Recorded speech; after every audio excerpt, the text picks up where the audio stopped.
Kada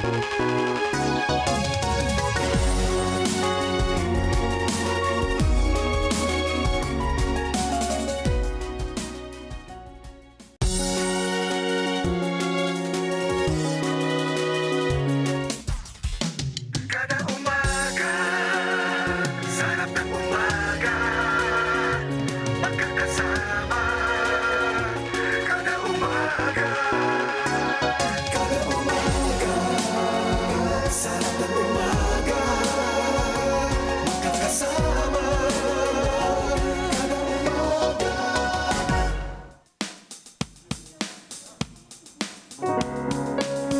Good morning mga kada. Today is July 28, 2025.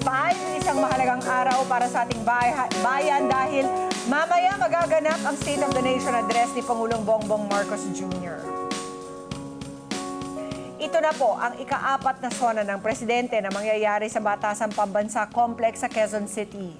Yes, mga kada. Kaya naman gaya ng dati, asahan ang pagsikip ng daloy ng trapiko mamaya sa mga daan papunta ng venue ng SONA. Kaya naman mga kada, iwasan muna natin ang mga daan na yon today. Yes, at siguradong maraming ring ang nag-aabang kung ano ang magiging laman ng State of the Nation address ng ating President mamaya. At saan kaya magpo-focus po siya sa kanyang SONA mamaya? Di ba? Malalaman natin yan dito. Kahit dito sa Net25, ipapakita pa rin namin yan mamaya. Bukod po sa ire-report ng Pangulo tungkol sa bayan, isa pa sa inaabangan kapag SONA ang red carpet entrance ng mga bisitang dadalo. Yes, at inaabangan din ang pagkanta ng national anthem ng The Voice Season 26 Grand Winner na si Sofronia Vasquez. Yes! Nakaka-proud si Soprano left and right. Talagang maraming magaganap ngayong araw dahil sa show sa SONA 2025. Kaya tutok lang sa mga updates tungkol sa SONA at sa iba mga programa natin dito sa Net25. At para simulan ang ating programa, alamin na natin ang mga trending balita and happenings or #TBH. Para sa ating unang trending balita and happenings, cashless payments para sa Metro Rail Transit Line 3 ni-launch ng Department of Transportation. Ibig sabihin ay pwede nang gamitin bilang pambayad ng train fare ang e-wallet, credit card at debit card. Sinimula noong Biyernes, July 25, 2025, ang pilot implementation ng Automatic Fare Collection System o AFC, kung saan lahat ng MRT stations ay magkakaroon ng isang turnstile na AFCS-enabled. Ang mga AFCS-enabled turnstile ay pwedeng gamitin ng mga commuters para direktang makapagbayad ng train fee na hindi gumagamit ng beep card o kaya ay pumipila sa booth para bumili ng single journey ticket. Ang kailangan lang gawin ay itap ang credit card o debit card sa AFCS-enabled turnstile kung saan automatic na magcha-charge ang amount ng train fare na mababawas depende kung saang istasyon sumakay at bumaba. Sa mga gagamit naman ng kanilang e-wallet app, kailangang iselect ang commute icon sa e-wallet para makapag-generate ng QR code na pwedeng mascan ng turnstile. Kahit saang istasyon ka sasakay, ay mababawasan ng 28 pesos ang e-wallet app na katumbas ng end-to-end fare ng MRT3 mula North Avenue hanggang Taft Avenue. At kung may sukli sa na-charge na train fare, depende kung saang istasyon ka bababa, ay ibabalik ito sa iyong e-wallet. Plano ng DOTR na lahat ng turnstile ay gawing AFCS-enabled, hindi lang sa MRT3, kundi maging sa LRT1 at LRT2. Malaking tulong ang automatic fare collection system dahil magkakaroon ng ibang option ng pagbabayad ng train fare ang commuters na convenient at accessible sa kanila.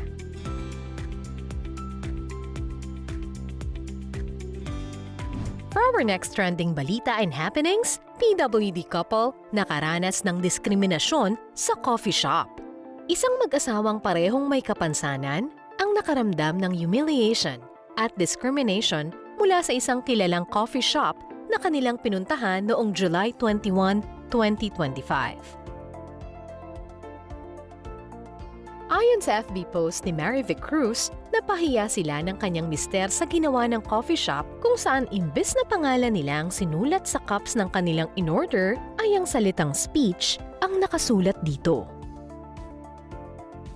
Ito ay sa kabila ng pagpapakita ng mag-asawa ng kanilang PWD ID nung sila'y umorder.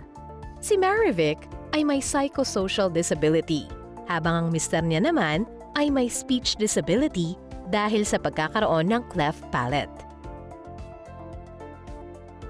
Bukod sa pagsusulat ng speech sa kanilang cups, ay 2 beses din sinabi ng isang staff ang speech para i-claim ng mister ni Marivic ang kanilang order. Dahilan para madagdagan ng kahihiyan na kanilang naranasan. Humingi na ng paumanhin ng manager ng coffee shop pero desidido ang mag-asawa na magreklamo dahil malinaw na paglabag umano sa Republic Act No. 7277 o Magna Carta for Disabled Person ang nangyari sa kanila.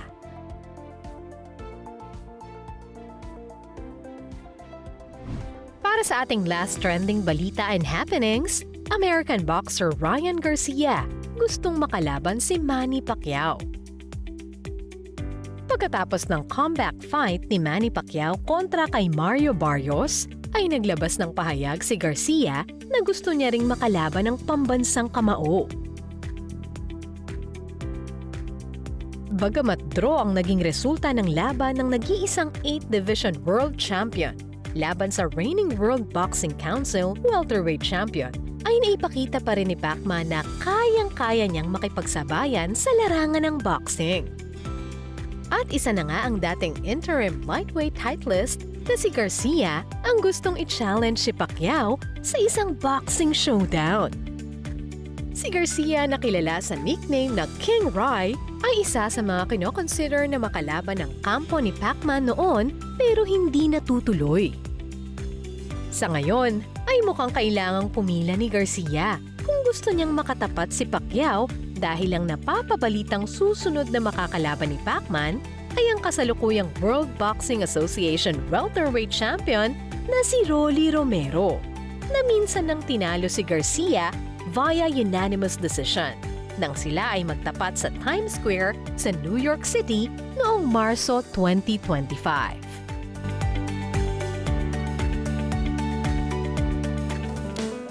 Yun! At ito naman ang mga hinanda naming segments para sa inyo today, mga kada. Ngayong World Hepatitis Day, pag-uusapan po natin ang napaka-importanting impormasyon tungkol sa iba't ibang klase ng hepatitis. Yes. Sa ating Hello Doc segment.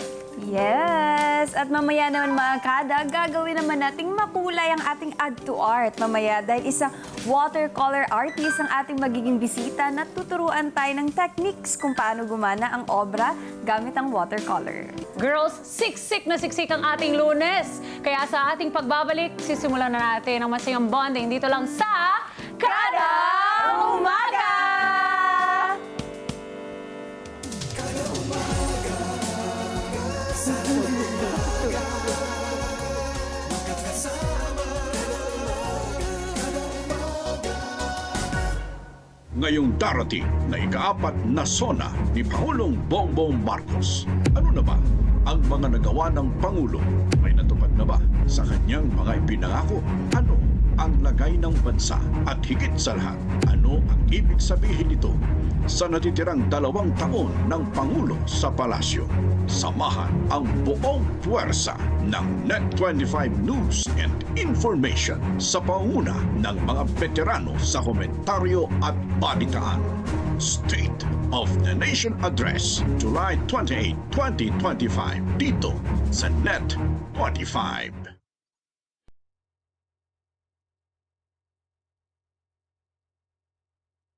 Era University, where we guide every individual to their natural state of excellence. Enroll now, because New Era University awaits the future we can build together.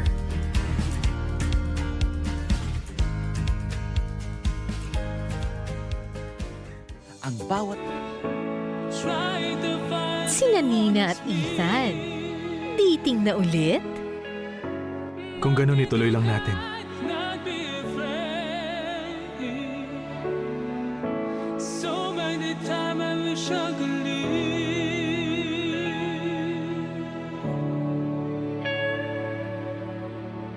Go, Go, Squid! Panoorin mamayang 8 p.m. dito lang sa Net25. Let's get together. Sunday 25. Sunday 25.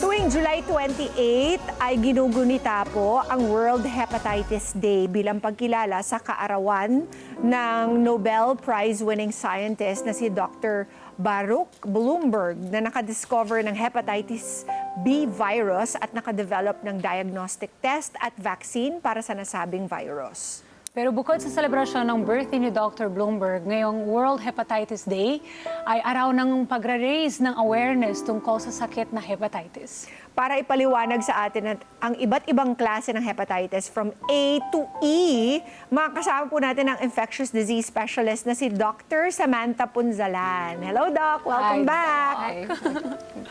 Bati ka muna, Doc, sa mga Hello. Good morning, everybody. Morning, Doc. Welcome back. Okay, Doc, can you explain to us in very simple terms kung ano po yung hepatitis? Okay, so in general, hepatitis is a virus.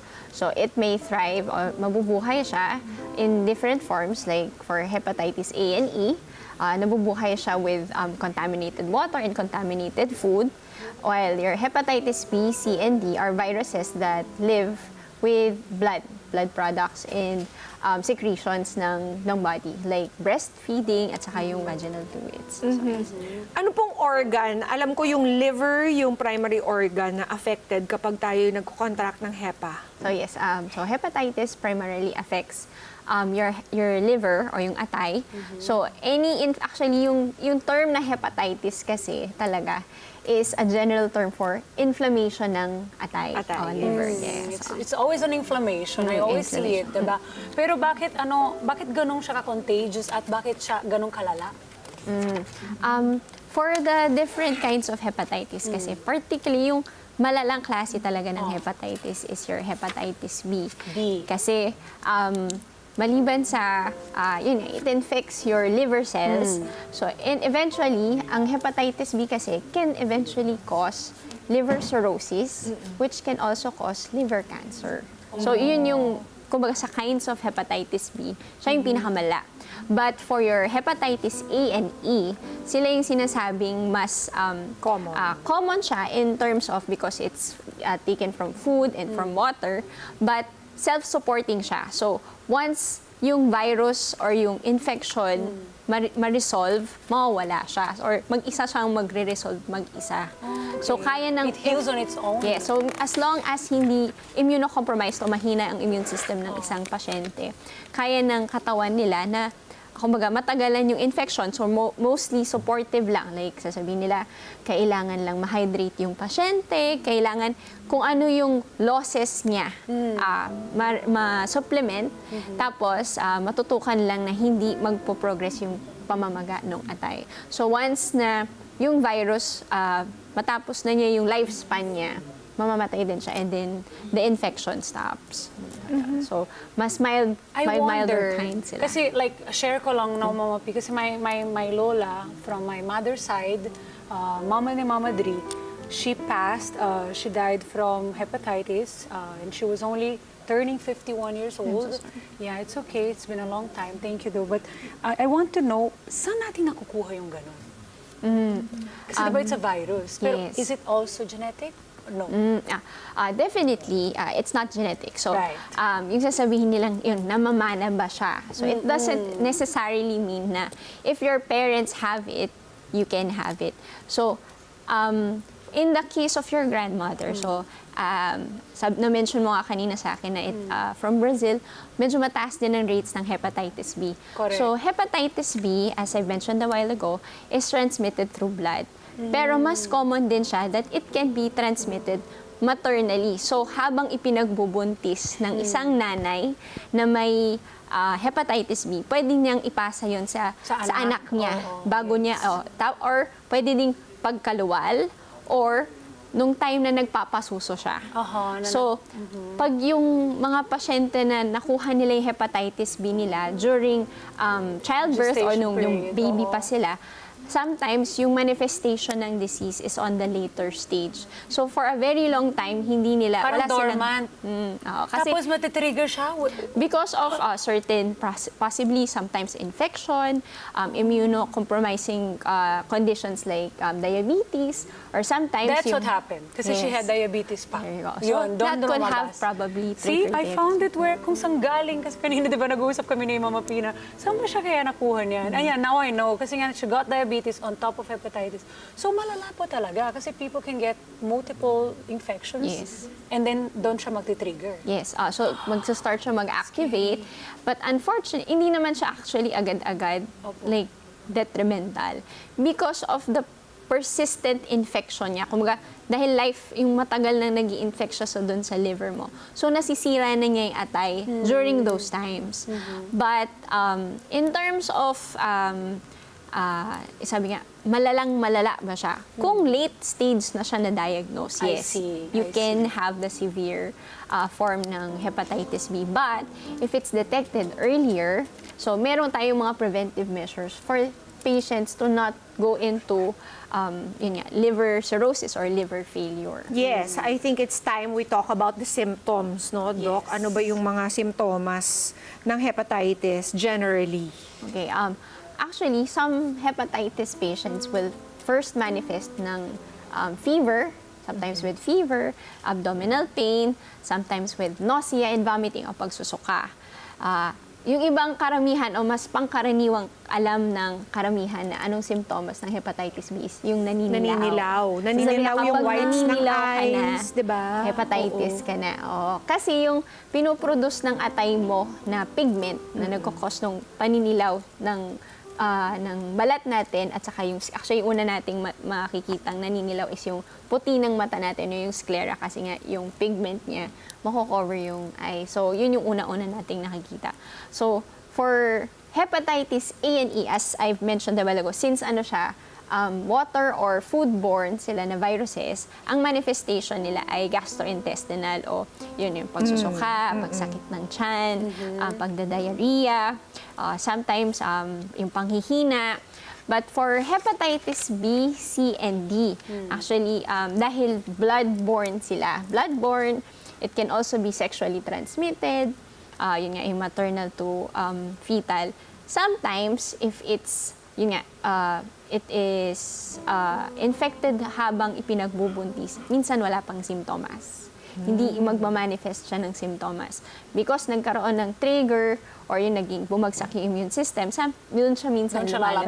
lalabas. So yung pinaka-common na symptom niya is usually nga yung paninilaw. Yun yung una-una nilang napapansin. So kung na-trigger siya ng infection, sometimes may paglagnat, minsan wala pang ang sakit ng tiyan.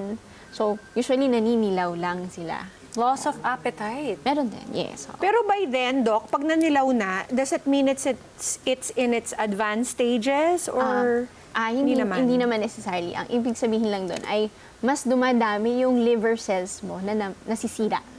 Kasi yung function ng atay mo, yung paggawa niya ng bilirubin, so yun yung nagkukos ng paninilaw o yung pigment ng paninilaw. So mas kumukonti na yung liver cells na kaya mag-produce ng pigment na yon. So mas tumadami na siya sa dugo. So kaya naninilaw yung mga pasyente. But hindi pa naman siya necessarily severe. Too Kasi late. We discussed a while ago, there are also other causes of your hepatitis, not just your viruses.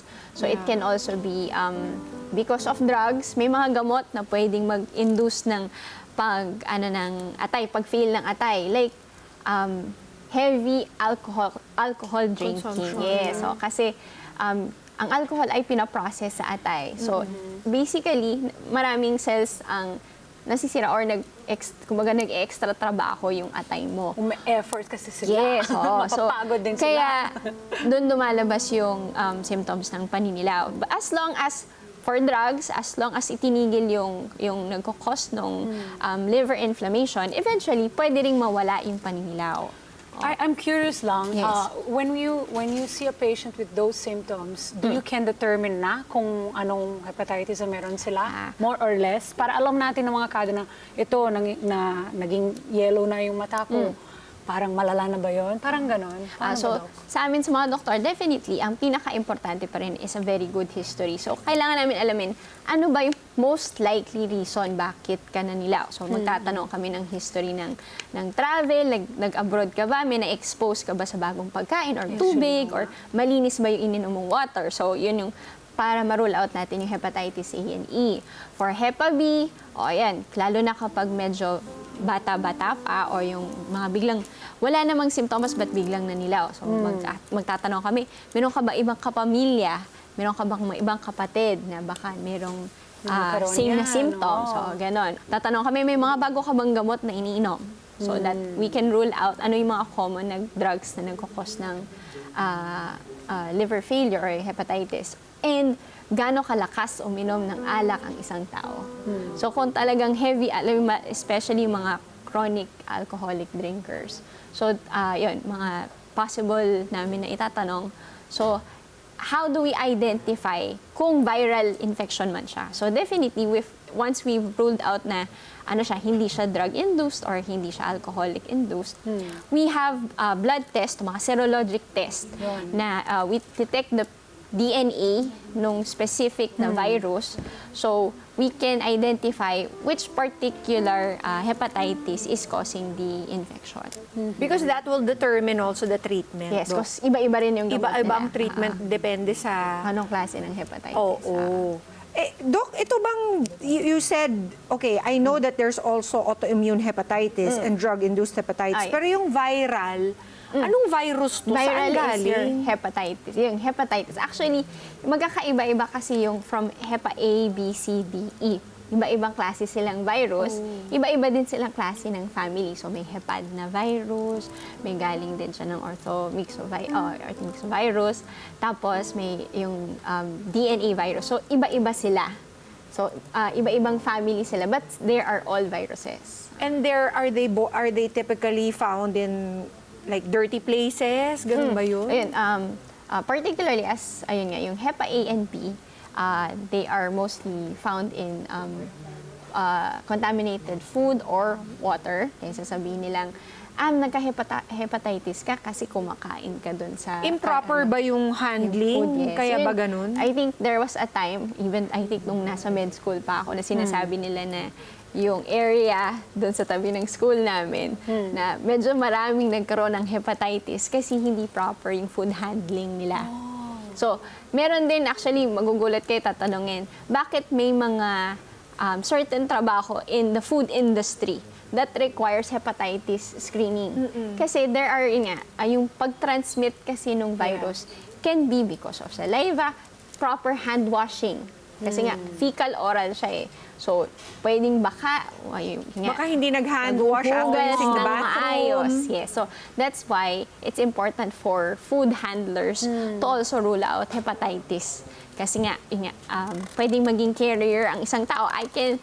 There's a certain infection that na kakalma siya, pero meron pa rin sa katawan. Parang you're still a carrier, Yes, kahit hindi siya masyadong Yes. So lumalabas sa'yo. Parang Tama. ganun. So, pag yun nga, ang trabaho nila is on the food industry, they will have to have a Delikado. clearance na before they start handling food or be preparing food, kailangan magtitreat muna sila. Paano yung transmission, Doc? Kasi there was a time that we were told na kung merong hepa ang isang tao, you cannot use the same things. Oo, the cubiertos, di ba? Mga ganyan. So, yun nga. For hepatitis A and E, because they are fecal oral, so pwede siyang nasa secretions mo ng saliva, ng Actually, hindi naman sa sipon at saka sa tears, but yun yung pinaka-common. So, hepatitis A and E, yung sabi nilang, yung minimize the use or as much as possible. Kung ano ang utensils ng isang tao na may hepatitis. Huwag na i-share. Share. Para lang ma-minimize yung matransmit. But for hepatitis B, C, and D, because as I've mentioned, blood-borne sila, so hindi sila makakasurvive sa saliva. So, yung transmission niya is different. So, through blood difficult transfusion. yung transmission. Blood transfusion, sexually transmitted from maternal to child, at saka breastfeeding. Yun yung modes of transmission. I have a question lang Ay, na wala naman dito sa script. Itong hepatitis, do we have a cure? Yes, we are aware that there's vaccines, Yes. right? Pero and then once na-cure ka na, pwede ka ba, well, just tell us kung may cure first. So, first and foremost, prevention is still better than cure. So, that's why we promote sa vaccination program natin, hepatitis vaccine. So, your Hepa A, we have vaccines for hepatitis A and Hepa B. Ang Hepa C, D, and E, you need to have, ang Hepa C kasi, wala pa siyang vaccine, but it's mostly transmitted kasi through blood, particularly by injecting drug users. Kung yung mga IV drug users. So, yun, ang prevention niya is definitely, huwag kang mag-share ng needle with one person to another. Or just Yun yung don't do worst. it. Don't do that. That's the best one. Period. So, for hepatitis D, you need to have Hepa B first before you get Hepa D. So, kumbaga, kung wala kang Hepa B, unlikely kang magkaroon ng hepatitis So B. parang ano siya, nag-escalate. Parang kakapit siya with Hepa B. Hindi siya mabubuhay without hepatitis B infection. So for hepatitis E, I think meron na in the works ng vaccine, but currently, kasi hindi siya kasing common ni hepatitis E. So in terms of prevention, it's vaccine. For cure, so once a patient infected na, meron tayong mga medications, but dahil viral infections nga siya, may mga pasyente na pwedeng mawala lang yung symptoms nila, but the virus will, still there. magdo-dormant siya or matutulog siya, or it will go through a latency period na tahimik lang siya. But yun nga, we have certain medications na pwede siyang completely ma-eradicate, particularly your hepatitis A. For hepatitis B, more of viral control siya. Kasi ibang klase si hepatitis B, it's more of a DNA virus. So, yung treatment niya is mostly for trying to control how much virus a person has. So, as long as we are able to minimize yung viral load niya, kung gaano kadami yung virus niya sa dugo, yun yung ginagawa ng medication. But there could be instances that like infection, biglang decreased immune system, diabetes, pwede na naman siya ulit i-trigger. So, yun yung problem kay hepatitis B. So, once you have, lalo na kung nakuha ng isang tao yung hepatitis niya from childbirth pa lang. So, the risk for you to get chronic hepatitis B is lifetime. So, more of monitoring. Pero Doc, prevention. infectious Yes. ba yung taong yan kahit dormant yung Hepa B niya? Meron siyang risk na makahawa. Kahit hindi niya alam. So, doon lumalabas yung risk na bakit ang dami nating hepatitis B? Kasi most patients, walang simptomas, hindi nila Pero alam. carrier. Yes. So, pwedeng dumadami na pala yung virus niya. So, that's why pinapaigting actually not just ng government, but yung identification ng hepatitis B Wait lang. infection. Doc, sa mga executive check-up ba, siniscreen yan? Or you yung going to general, ask for it actually, specifically? for general, hindi siya kasama. But, actually, pinapaigting na sana magkaroon ng hepatitis B screening for certain age groups. Kasi, like, sa healthcare, importante yun. Kasi nga, blood transmission. Syempre, hindi naman naiiwasan sa healthcare na may matutusok na needle prick. Yeah. So, all More exposed healthcare kayo. workers are required to have Healthcare a workers, baseline or hepatitis B screening. But as normal? For normal, ang pinagawa lang siya is mostly for pag nagbubuntis. So kung part of the prenatal check-up. So, ano na yan, for prevention ng maternal to baby. So, part na ng prenatal workups yun. So, I think the associations of obstetricians already, kailangan kasama siya. But do you recommend na even if we're not pregnant, So, for, syempre, magpa-screen lalo na every kapag, year? I think, most sa mga pasyente na nakita ko, especially yung mga hindi namin alam pala na si nanay ay may hepatitis B. So, lahat pala ng anak meron. Yes. So, that's the time, we recommend everybody, please get a screening. Basta as long as wala kasi nung, we try to rule in symptoms. Kung somebody comes in, Doc, I want a complete general workup. So, we will try to rule out yung mga risk factors na, ay baka this person needs an hepatitis screening. So, I will definitely add it to my baseline workup. So, it's not recommended for everyone to do it. Dapat may medical history. Dahil una sa lahat, ang hepatitis vaccine is promoted sa childbirth pa lang. Dapat actually pagkapanganak pa lang, kung ipapanganak pa lang, alam na dapat yung nanay hepatitis B ba o hindi. Kasi kung pagkaanak pa lang, meron nang pwedeng ibigay na medication for the baby. That was my question. Gusto ko itanong. Yes, Kasi what if hindi alam, and then dormant, and then had a baby na, pwede ba yung i-vaccine? Yes, it's recommended that pag na-identify na ang mommy ay may hepatitis B, si baby bibigyan ng hepatitis immunoglobulin. So, Iba it naman will siya. try first. So, yung na-transfer na ni mommy na virus kay baby, that immunoglobulin will try to neutralize that. And then, kailangan din bigyan si baby ng vaccine. So, that's yung regimen for mothers who are hepatitis B positive. And the baby is now safe for life? Tapos, they will have to repeat the vaccination to ensure that nakagawa yung baby ng enough antibodies, if ever, yun, for the hepatitis B infection. Doc, last na. I know that the liver is one of these organs that can regenerate. So, nakaka-recover ba siya from HEPA in cases of HEPA? So, unfortunately, lalo na kapag hepatitis B, because of the rapid turnover ng virus, and yun nga, yung capacity niya na ma-damage yung liver cells natin to the point na hindi nakakahabol yung restorative capacity ni liver. So, that's when makikita yung mga pasyente na in cirrhosis na siya or yun nga, may liver cancer na sila. That's why sometimes kapag yun nga, kailangan na-diagnose ka na ng hepatitis B, we recommend a regular monitoring. So as to prevent yung time na mapunta ka na to cirrhosis and as well as yung chance mo na magkaroon ka ng liver cancer. So although ngayon we have modes of yung treatment for liver cancer, which is your liver transplant, but it's a very, although meron ng mga countries na successful na nakakagawa ng liver transplantation, it's a very, in terms ng medical, medyo tedious siya, maraming kailangang screening na gawin. So in terms of financial, not everybody can will not afford be able it. to afford Kaya, and Doc, maintain. Kaya, Doc, mabuti pa ay bigyan mo na lang po ng advice kung paano to i-prevent para sa ating mga kada. Let's not go there anymore. As much as possible, i-prevent na lang po natin. So for all pregnant women, always do not skip your prenatal workups. So, kasi yun yung pinaka-primary natin na transmission here dito sa Pilipinas. It's still maternal.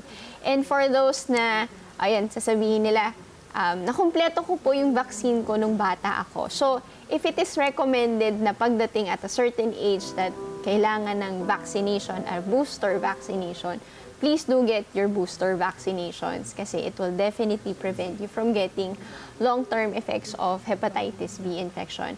As for the other hepatitis, yun nga, kailangan we make sure at least we find foods that at least are prepared properly, handled well. Kaya medyo, hindi naman natin, we slightly discourage people from eating. But kung kaya nilang, i-assure that sana yung those people who offer services for food, sana they maintain the cleanliness habit, they always wash their hands. Kasi ano yun, quality control yun in terms of even not just for hepatitis but for also other infections.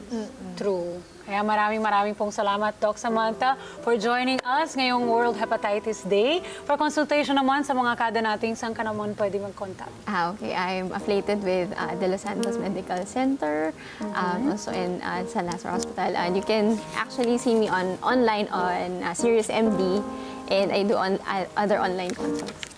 Thank you, Doc. Thank you, Doc, as always. At mga kada, ang sakit na hepatitis ay delikado sa kalusugan, lalo na kung hindi agad maagapan. Kaya bago pa lumala ang hepatitis, magpakonsulta po kayo agad sa doktor para sa agarang gamutan. Let's take care of our liver to live a healthy and long life. Magbabalik pa po ang Kada Umaga, dyan lang po kayo.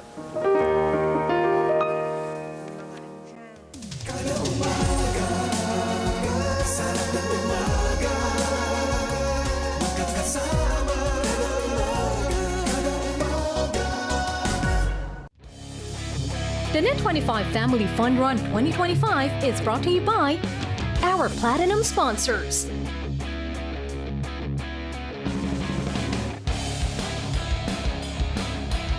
Our Gold sponsors.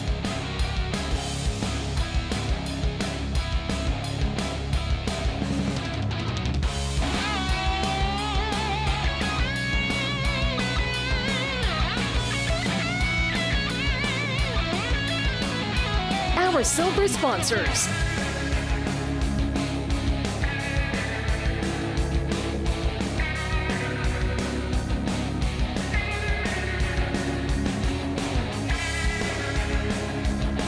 And our Bronze sponsors. With our participating merchants.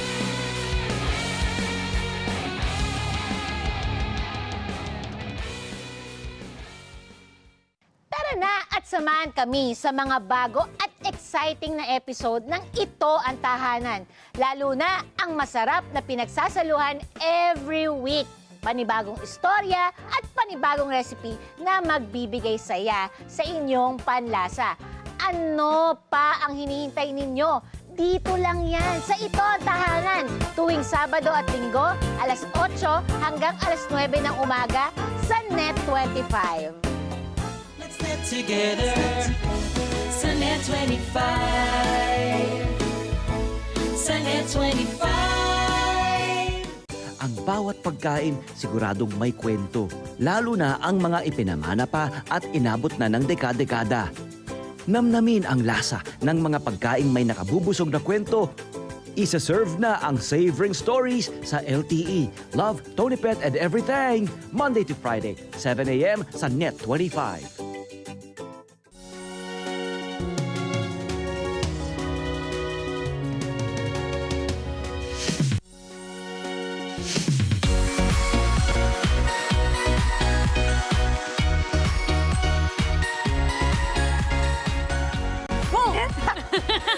Ginulat ko, wow. Hindi, Vivi, ito. Napasaya lang kita. Ano? Nung nag-aaral ka ba, mahilig ka ba gumawa ng mga artwork gamit ang watercolor? Before. Watercolor. Watercolor. Gusto mo yung accent? Gusto ko yung Watercolor, yan. Sa Bisaya, watercolor. So, ikaw ba? Gumawa ka ba ng artwork? Meron Ate Day. Oo. Siguro yung mga school projects na nire-require kami na magdala sa school. So, pinapabili kami ng mga watercolor, tapos dun kami art. Pero wala kasi ako masyadong talent sa art. Ikaw, di ba sabi mo gusto mo magdodrawing? Oo. Meron until ngayon mga kada, bumili lang ako na parang yung canvas. Pero paint. Pero may trace mga number. Ganun lang siya. Pagtanggapin nyo na lang yun na lang. Pero ikaw ba, Ate Day, sa Brazil, uso ba yung mga watercolor na Uso rin naman. And then yung lola ko kasi painter. So ever since nung maliit ako, yan yung parang bonding naming dalawa. So Nagpe-paint pa rin ako. Like last year, I had an exhibit. Pero syempre hindi, ano lang siya, parang abstract. Ganyan. Yung lola ko naman, parang she can make anywhere, like parang yung mga environmental. Yung mga scene, mga ganon. scenic, na Galing. ganyan. Sobrang ganda ng mga paintings niya. Kaya naging mahilig din ako sa watercolor at sa mga painting. Pero, alam mo ba, hindi lang pang artwork sa school pwedeng gamitin ang watercolor. Saan pa ba yan pwede, Ate Day? Pwede pa rin yan gamitin sa paggawa ng mga obra na magpapalabas sa creativity at imagination ng isang tao, di ba? Yes, tama ka dyan, Ate Day. At mga kada, kaya naman ngayong World Watercolor Day. Ay, may ganon? Yes, meron ganon. Today ay Watercolor Day. Okay. Watercolor Day. Watercolor, Ganun yan siya. guys. Tapos ngayon, Ate Day, syempre, timing na mag-uusap tayo about watercolor art. Kailangan din natin yung watercolor artist natin. Yes. Kaya makakasama natin siya mamaya na magtuturo sa atin ng mga ilang techniques kung paano gumawa ng artwork gamit ang watercolor. I love to hear that. Kaya please welcome here sa Kada Umaga stage, Love Bello. Hi, Love! Puntahan Hi, natin siya. Good morning and welcome to Kada Umaga. May Ganda buntag. naman, blonde. I love your hair. Same. Inisip ko kay Nati, ang ganda ng color. Oh, naka-ano hair. Thank you. How are you, love? Bati ka muna sa ating mga kada ng good morning. Hi, good morning mga kada. My name is Love and I'm a watercolor artist. Paano to nagsimula, love? Yeah, good question. So, I started like way back 2020.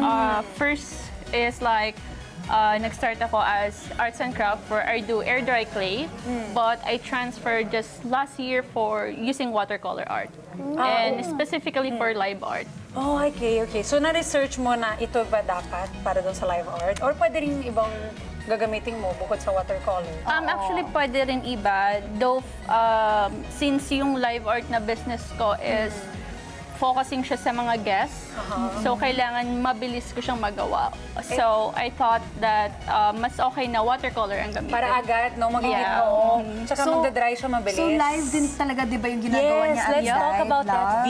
Kasi ang balita namin dito, love, ikaw na lang magkwento. Pero ito na lang para may idea mga kada natin kung bakit natin itong pinag-usapan. Diba, usually, when we pass by places, there are some artists na ini-sketch nila yung kami, lahat, Yeah, diba, ang mga tao.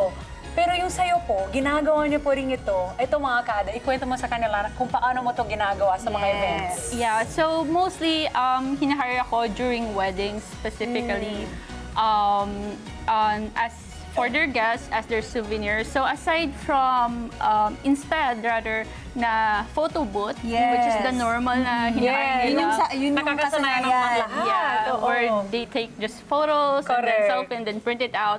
We do it manually. Which is so unique. Wow. Grabe yung effort Oo. nun, ha? Imagine niyo may pupuntahan kayong event or wedding or anything na ganyan, nag-gathering with other people. Tapos, you can bring your own souvenir na live mo ginagawa. Correct. Tsaka ang cute niya pang display. Hindi Correct. siya yung common lang na pictures or ano. Alam mo talaga siya na nag-effort talaga tsaka sobrang unique yung pagkagawa. Wait Yes. lang, paano mo ito naisipan? Or, Oo nga. di ba? Kasi napaka-unique ng concept mo. Right. Actually, nakita ko isang like content creator based sa US. So, dun ako na-inspired na gumawa ng why not, since I love art, why not transfer to watercolor and make it as a business? Ang galing. Ang galing. Galing. Uy. First time ko na narinig to dahil nga, yun nga, maybe I'm not knowledgeable about this. Pero ang galing nga. Ikaw ba yung first in the Philippines? One of the Pioneers. pioneers. Love it! Wow, galing. So cool! Oh, diba? Ano madalas inspirasyon mo para sa iyong mga artwork? Bukod sa, syempre, yung mga tao na nandun. Yeah. Definitely yung reaction ng mga guests. Yeah? Kasi sobrang, that's priceless kasi. Totoo naman. Kasi As an masa-surprise artist. sila. Right. Aside from, we can give happiness to them by doing our live art. Yung kapalit nun na simple thank you gestures from the guests, that's what we like most of our artists. It's so cool. I'm so interested Yan, to learn. nararamdaman ko din yan pag nagka-art. Ay, hindi pala ako art. Sorry. Nakikisali lang ako. Go ahead, kasi nakikwesta siya ng tanong. Go lang, V. Ayan. Go. Pero hindi, ito yung gusto ko malaman, Ate Day. Kasi syempre, gusto din namin makita yung sa amin dalawa ni Ate Yeah. Day. oo, Pwede by mo ba the kaming way. gawa? So, nag-take na tayo ng photos earlier. So right now, we're going to do the watercolor na. So ngayon, ipakita ko na lang sa Ayan. camera. Right? Kanina po, nakapag-picture na kami. Ito po, kami ni Via. Ayan, Yan. para kay Love po, itong picture na ito, nagagawing niya yung artwork niya using the watercolor. Yes. Tapos, yung artwork niya, kung mapansin nyo po, kita nyo naman dito, gagayahin niya kung ano yung outfit nyo, kung ano yung pose nyo, kung ano yung buhok nyo. Pero yung mukha, no, it's ano lang It's siya. faceless. Faceless, oo. Ayan. Excited na ako makita, Love. Yung sa paggawa ba ng mga ganito, ano ba yung mga techniques na pwede mong sabihin, na pwedeng gamitin din ng ating mga kada sa paggawa ng art na gamit ang watercolor? Yeah, so since for the live art kasi meron kaming target time na like 4 to 5 minutes per person. So I started like doing into skin tone muna since siya yung pinaka-light. And either we can use a different brush then, but me personally, I only use one brush. So I started for light colors, like for example, the skin. Yes. Ayan, mga kada. Ayan skin po. color. Ito po kami, nasa pose namin. Ayan. And then, Yeah. nag-sketch na rin ako earlier kanina para mas mapuli siya. Oo nga, nabanggit mo na it takes you how long per Like, guest? 4 to 5 minutes. 4 to 5 minutes Grabe, per ang bilis guest. din, no? Ang Oo, bilis ang sa bilis. tugal. So, wait lang, sa isang event, ilang, more or less, ilang guests ang magagawa mo?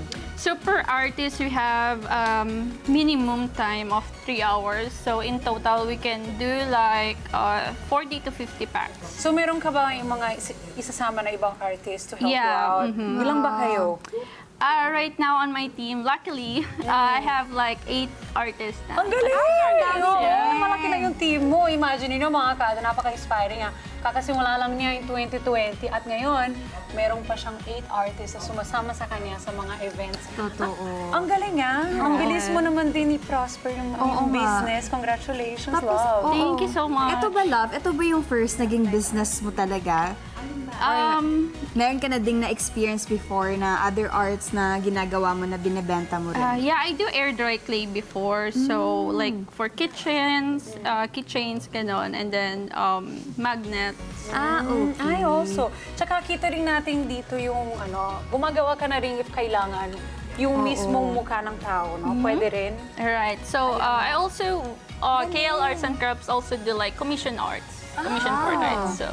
What are the biggest, like, does it make a difference if you have to make a bigger, parang mas malaki yung Parang canvas ba Oo, yung parang tawag dyan? canvas. Yeah, it is. So we have a package for the bride and groom, which they normally kinukuha sa package namin. So we do acrylic naman siya. And then either like Ayun, no, nakikita natin. 18 by 20 Oo. size na canvas. Talagang malaki siya. And we do it live as well. Live din yan? Yeah, and it will I was took gonna us ask you, like, siguro 1 week before, na-prepare mo na yan. it will took us like 6 to 8 hours. Grabe din. Grabe yung ano nun. Pero yung, eto ba, yung mga ganito na sizes mo na, Love, magkano din ba yung benta nyo yan? Per package siya, starting package namin is like 15,000 per artist. Yeah, but definitely we will give discount, syempre. Para at least yung mga kada natin na may mga events or upcoming events or weddings, Yes. even birthdays, di ba? Kasi Right. parang ang cute na rin na maalala mo, may souvenir ka magdadala, di ba, ng mga bagets. Nakapag-try ka na rin ng mga birthday parties? Yes, ma'am. So, actually tomorrow we have an event for 7th birthday. Oh, nice! Congrats! So meron kayong pupuntahan tomorrow for a Yes. package na ganito, yung inavail nila. Ang galing! Ang Kung galing, isipin ang mo, galing. sa art lang talaga, Ate Day, makakagawa ka na ng business, sa Correct. passion mo. Ang ganda nun. Ako, ano pa yung art ko? Isipin ko muna. Ibibenta ko Talented rin. ka naman. Ikaw naman. Baka gusto mo lang na matuto ng bagong skills. Ito ba, Yes. Love? Would you say sa mga kada natin na kung gusto nila matuto ito, kaya ba nila ito? Or dahil nga magaling po talaga kayo mag-drawing noon pa? Sa tingin mo? Kaya na Para kahit sa kanino? akin, kayang-kaya. I think lahat naman tayo pwede maging artist. Yes, Depende that's na true. lang kung sa paniniwala mo and then kung may trust ka sa sarili mo. Actually, what can you say para sa mga kada natin naman na gusto nila ilabas ang art nila at hindi na nila alam na pwede pala Oo. pagkakakitaan. And then yung iba, di ba, nahihiya or hindi nila alam. Kasi nga art may dating yung art na parang Makakakitaan ko ba yan? Kasi diba usually baka business. Oo, tapos yung iba, nahihiya na magbenta kasi baka ma-compare sa mas magandang arts. How do you inspire other people by telling them naman na what they can do para ilabas nila ang full potential nila pagdating sa art? Actually, ako, alam ko sa sarili ko na hindi ako totally ganun kagaling. May mas Magaling ka, be. May Wow. mga mas magagaling pa, of course. Pero siguro tiwala sa sarili kasi, and then sa mga beginners, pwede kayong sumali sa mga welcome group, workshop. Kung hindi naman kaya ng budget, meron tayong mga grupo na pwede nyo lang salihan, like outdoor activities. Have you ever done any of these things na parang workshops? Oo. Minsan po nagtuturo ako if I have time. I wanna learn. And then minsan person to person. Yeah, one-on-one Turo na. classes. One-on-one class. When you started naman, self-study mo ba yun? Or you also took classes? Self-study siya. And then since hobby ko na siya, simula pagkabata, YouTube. Doon na talaga. Maraming ganyan. Useful talaga din yung yung mga YouTube, basta kung gamitin nyo lang siya sa mga bagay na may mali-learn kayo. Totoo. May YouTube University pa naman. Suki-suki ako dyan. Diba? Ayan. Oh, ayan. Ayan, She's oh. almost done with our artwork here. Yung sa picture pa namin kanina. Oy, sabihan mo naman kami kapag meron ka ng workshop. Oo. Baka Yes, una of pa kami course. mag-enroll dyan. Yes. Ang galing Ate Day, Tsaka, ang bilis mo nakapag-sketch. Nag-sketch ka na ba talaga before then? Or Nag-sketch up. paano ba siya, Love? Like, kung gusto mo matuto gumawa ng art, kailangan ba mag-start talaga muna sa sketch? Or pwede na dumiretso sa mga watercolor or abstracts and all? Pwede na siyang dumanatso sa watercolor. Ang reason lang na nag-sketch ako kasi yun yung parang branding namin sa business. okay. So, we use sign pen for the sketching instead of pencil. Oo. For us na maging unique. Tapos hindi ba siya mahirap kung sign pen? Kasi kung sa pencil, may chance na mag-erase pa or fix yun. correct. Siguro mas mahirap talaga yon. Kailangan marunong talaga mag-draw or sketch. Totoo. Ito ang lagi gusto malaman ng mga kada. Although natanong na namin kung magkano per artist and all. For example, meron kaming event this month. At gusto namin mag-hire ng yung team Love. Let's say my event is for 200 people. How much ang kailangan ko sa budget para dito, para sa pag-hire sa inyo? Ang max package namin is for 3 artists. 3 artists.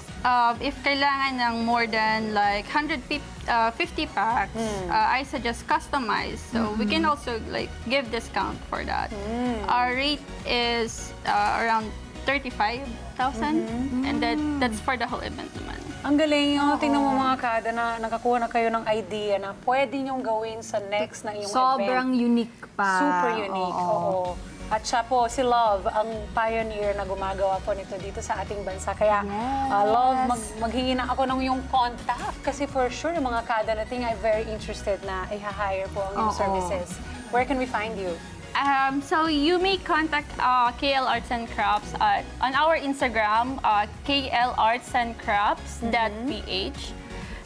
Send us a message for any kindly send us a message for any inquiries or for your upcoming events. Ayan. Maraming salamat, Love. Thank you so There much you for go. showing us your art and your passion sa paggawa ng art using watercolor. Ayan. Diba, Love? Thank you so We love it. much. Yes, Love, we love it. Love, we love it. At now, i-reveal pa namin ang ginawa ni Love live dito sa Kada Umaga. Ito na.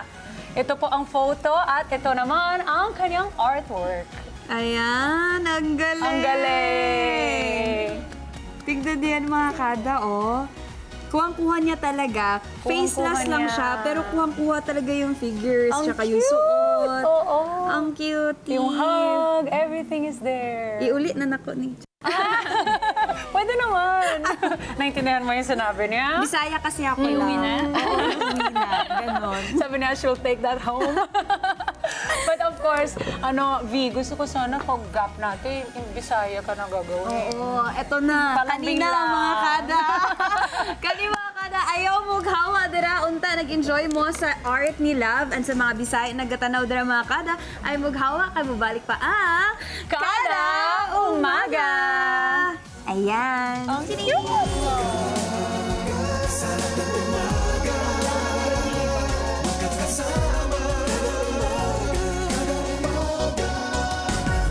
So cool. Galing.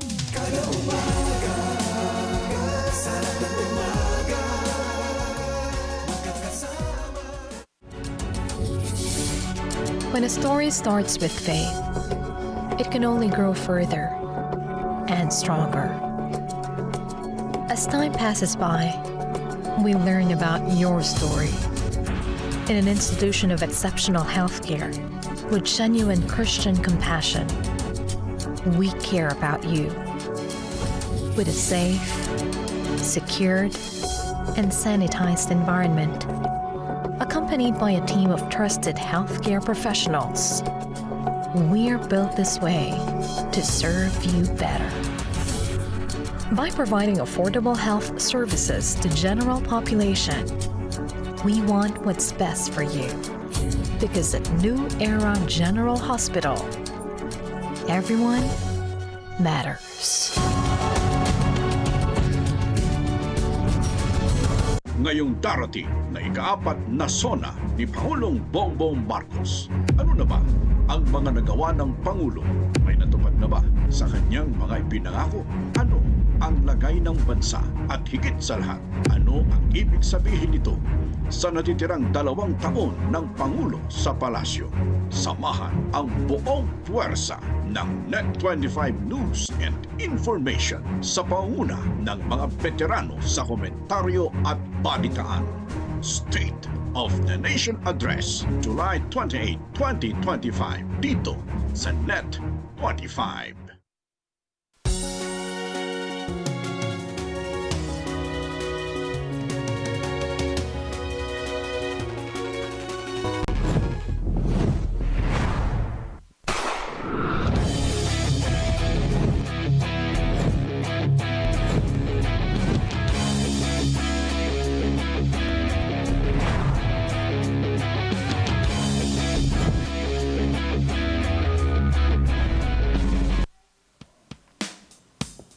Kaya kung brand recognition ang hanap nyo para sa inyong kumpanya, that is the solution. Kung bonding with family and friends ang hinahanap nyo in a healthy and fun way, that is the solution. Kaya sali na po kayo sa Family Fun Run ng Net25. Salamat, Pia, for joining us. Thank you, mga kada. Salamat kaayo. Nakabalik na gikan sa dagat. Ganda. Ang ganda ng tag mo. Thank you po. Thank you. Tan gourmet. Oo, sunog na sunog ako dun, Mama. Ang ganda mo. Nakulangan pa nga ako, Ate Day, eh. Balik muna tayo after magtrabaho. Yes! Sarga ulit. At mga kada, huwag pong kalimutang tumutok sa Net25 all throughout the day para po sa very comprehensive coverage of the State of the Nation address ng ating Pangulo. Salamat din po sa lahat ng mga naging bisita natin. Si Doc Samantha, always a pleasure having her who talked to us about hepatitis. Yes. At syempre din nakasama namin ni Ate Day sa Add to Art. Yes, si Miss Love Bello. Yes. Thank you so much. At thank you din sa ating mga trivia. Sana napanood niyo yan, yung mga trivia tungkol sa SONA. At thank you din sa mga naglaro sa ating dito sa ating mga games and sa mga nagpadala ng mga K-Ulito memes namin. O, diba? Thank you, guys. Don't forget to like and to follow and to subscribe all of Net25 social media accounts. At kita-kita po tayo ulit bukas, araw ng Martes, para sa panibagong araw na masayang bonding kasama ang paborito yung Girl Kada. Ito ang Kada Umaga!